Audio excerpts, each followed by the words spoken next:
Dans cette capsule, nous allons voir comment équilibrer certaines équations d'oxydoréduction. Dans quel cas? Dans des cas où si on écrivait les formules des réactifs à gauche et celles des produits à droite, ce serait impossible d'équilibrer l'équation car on aurait un problème avec les éléments chimiques et les charges. On va prendre un exemple,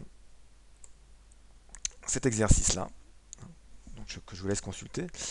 Alors je vais vous dérouler les étapes maintenant de résolution pour qu'on puisse écrire l'équation de réaction d'oxydoréduction. Première étape, on va repérer dans le texte les réactifs. Donc là c'est à vous, en lisant correctement l'énoncé, d'identifier ces réactifs. Alors moi j'ai repéré cette phrase-là. Au contact de l'éthanol, les ions dichromate CR2C2-, oxyde d'éthanol C2H6O. Donc voilà mes deux réactifs, l'ion dichromate et l'éthanol. Ensuite, il faut que je puisse repérer les produits formés.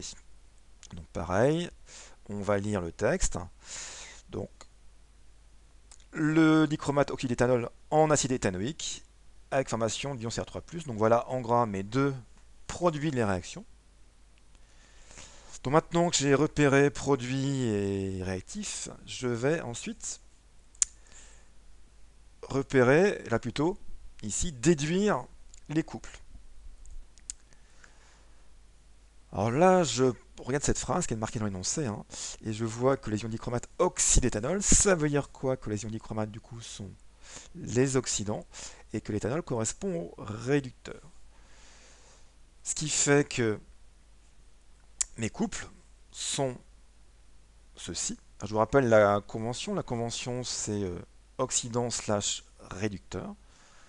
Donc j'ai bien l'oxydant ion dichromate associé à l'ion Cr3+, et l'oxydant C2H4O2 associé à l'autre réactif qui est C2H6O.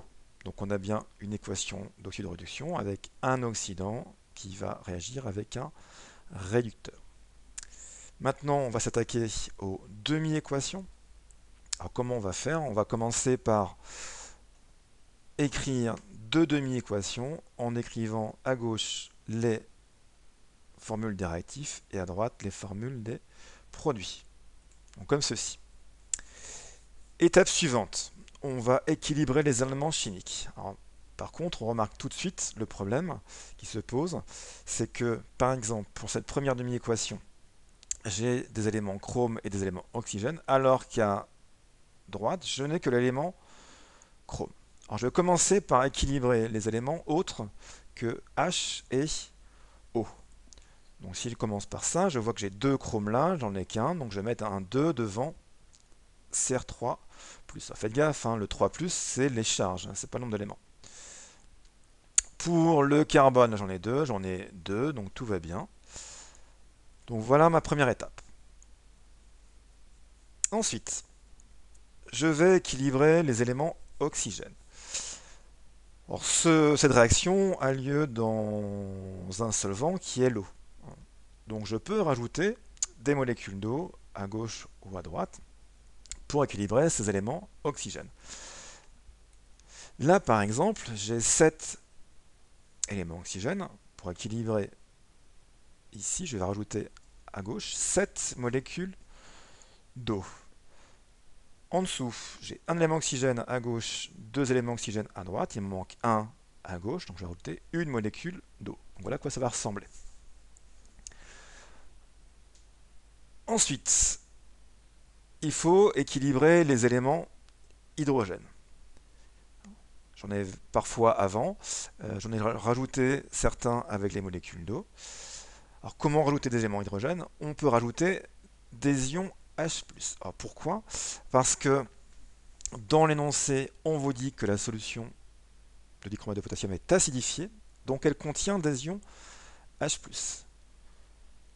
Ça veut dire aussi que si elle n'était pas acidifiée, on ne pourrait pas rajouter dans les demi-équations ces ions H+, et ça veut dire aussi que les réactions d'oxydoréduction ne seraient pas forcément la même ou ne pourraient pas avoir lieu. Alors comment compter ces ions H+ qui manquent? Pour la première demi-équation, j'ai 7 fois 2, 14 hydrogènes, donc il me manque 14, je mettrai ici à gauche 14H+. De l'autre côté, j'ai 6 et de 8 hydrogènes À droite, j'en ai que 4, il m'en manque 4, que je mettrai ici à droite. Donc voilà, pour l'instant, j'ai équilibré tous mes éléments chimiques dans mes deux demi-équations. Maintenant, il faut que j'équilibre les charges.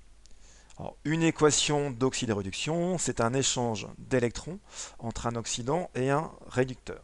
Donc l'oxydant va capter des électrons, le réducteur va en céder. Donc, ça veut dire déjà que pour cette première demi-équation où j'ai un oxydant, je vais plutôt retrouver des électrons ici à gauche, et pour la deuxième demi-équation pour laquelle le réducteur est réactif, j'aurai plutôt des électrons à droite. Alors comment on fait pour calculer ce nombre d'électrons?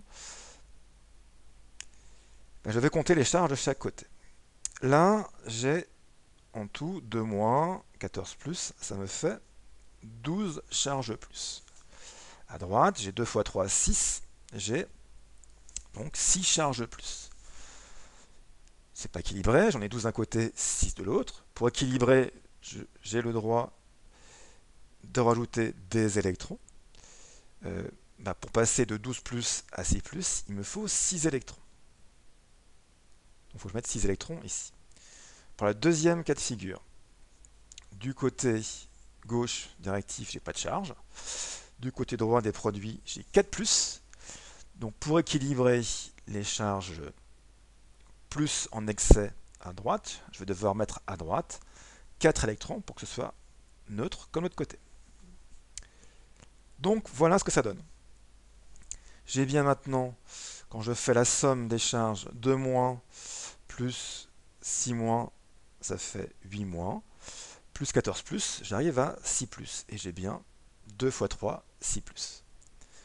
De l'autre côté, enfin plutôt pour l'autre de mes équations, là je n'ai pas de charge, et là, les 4 électrons compensent les 4 charges plus apportées par les 4 ions hydrogène. Donc, j'ai le même nombre de charges de chaque côté. Cette fois-ci, mes deux demi-équations sont équilibrées au niveau des charges et des éléments chimiques. Maintenant, on va pouvoir écrire l'équation. Alors, je reprends mes deux demi-équations. Alors, quel est le problème? Pour l'instant, c'est que j'ai un ion dichromate qui va capter 6 électrons et une molécule d'éthanol qui va céder 4 électrons. Donc, on voit bien qu'il y a un déséquilibre ici au niveau des électrons échangés. Il faut qu'il y ait autant d'électrons de gagnés que d'électrons de perdus. Alors comment faire avec 6 et 4? On va passer à 12. Alors comment passer à 12? Ça veut dire qu'on va multiplier par 2 toutes ces lignes-là et par 3 toutes celles-ci. En multipliant par 2 l'ensemble de ces demi-équations, j'aurai bien 12 électrons qui seront captés. En multipliant par 3 cette deuxième demi-équation, j'aurai bien 12 électrons qui seront cédés. Donc ça va équilibrer le nombre d'électrons qui sont échangés. Ça veut dire par contre que pour écrire l'équation globale de la réaction, il faut que je multiplie tout la première demi-équation par 2 et toute la demi-équation qui est ici par 3. Donc ça va donner quoi? Ça va donner 2 Cr2O7 plus 28H plus 12 électrons plus 3 C2H6O plus 3 H2O donne 2 fois 3, donc ça fait 6 Cr3 plus 28 H2O plus 3 C2H4O2 plus 12 H plus 12 électrons. Donc voilà mon équation qui est écrite. Alors, j'ai la petite erreur, il faudra mettre une flèche. Donc j'ai bien respecté tous les éléments, les coefficients et ces facteurs qui étaient là. Maintenant, je peux remarquer, j'ai mis en gras que j'ai des espèces chimiques ou des entités chimiques identiques à gauche et à droite. J'ai 28H+ à gauche, 12H+ à droite. Donc c'est comme si j'en avais que 16 à gauche. 12 électrons de chaque côté, donc ça va se simplifier. 3 H2O ici, là j'en ai 14, donc je vais passer à 11 à droite. Et voilà mon équation simplifiée d'oxydo-réduction. Donc vous voyez bien que c'était impossible de l'écrire simplement en écrivant les formules des réactifs et des produit. Donc bien sûr, dans cette équation finale, enfin, il aurait fallu mettre une flèche là, on ne fait pas apparaître les électrons. Le but de ces coefficients, justement, c'est bien de les ajuster pour qu'à la fin, ils n'apparaissent plus parce qu'on en a capté autant qu'on en a cédé. Donc voilà pour cette capsule, merci de votre écoute.